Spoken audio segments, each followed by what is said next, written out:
let's go over to Fantastic Four. True Story, #1 of 4 for Marvel Comics. Speaking of a good week. The good week kind of comes to a halt here. The artwork did... No, this artwork was... This artwork wasn't terrible. It's not bad, it didn't do... It. It's too funny for... It doesn't fit... the book. Yeah, it doesn't fit the book. It doesn't fit the Fantastic Four. It's way too cartoony. I don't even think the story honestly fit the Fantastic Four. I don't either. We were trying to figure out what one redeeming factor there could be in this book. And my only thought was that if a person reads this series, this little mini-series, and they're going to get a little bit of literary knowledge. Yeah, knowledge of some They books. might get curious enough to go out and pick up the books mentioned in... or at least try and look into the books mentioned in the comic book. But a lot of the people who are going to be picking up the comic book are not going to... care. Yeah, care. If you're reading a comic book, probably you're not going out to try the latest, well, not the latest novel from anybody, but the classics throughout all time. I mean, it's great that they want to go in there and do this, but within the first couple pages, I was tired of Sue Reed. Or... Sue Storm. Yeah. Are they married at this point? Is Sue this different Richards. I'm sure. Continuity? I'm sure Sue they're Richards. married. Don't they have Franklin? Yes. I think. So. I know we read Franklin in another book this week, but... True. Anyways, back to the point. I got tired of Sue whining and complaining. But that was part of the plot. It comes off as part of the plot, but in the beginning you're just like... Yeah. Is she just seriously that miserable? Depressed. How hard is your life? You have superpowers. You fight bad guys every now and again. You haven't lost yet. And we've seen Mallrats, so we know Reed Richards can stretch everywhere. Every part of his body. So. How hard is your life? Anyways, this was one of them that I am a Marvel fan, and I'm just not a fan of this. Now, I like the Fantastic Four. I've been reading the current run, and I've enjoyed that. Those are well-paced, entertaining stories. This was a bit slow, even for my taste. I mean, and I like things spelled out. This was very long and drawn out. Not really a lot more to say about this one.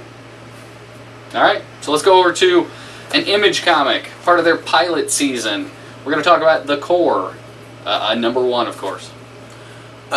When you pick this comic up, you look at the cover, and it's not that it's an Image comic or anything, but it's a pilot season comic, and just when you thumb through it, you don't expect a lot. No, I thumbed through it, and I didn't think it was going to be any good at all. The artwork was okay. It's not my favorite. It's not bad. It's a style I'm not particularly fond of. It was good at what it was. See, I like the artwork, but it was very reminiscent of Madame Mirage, another title that Top Cow did.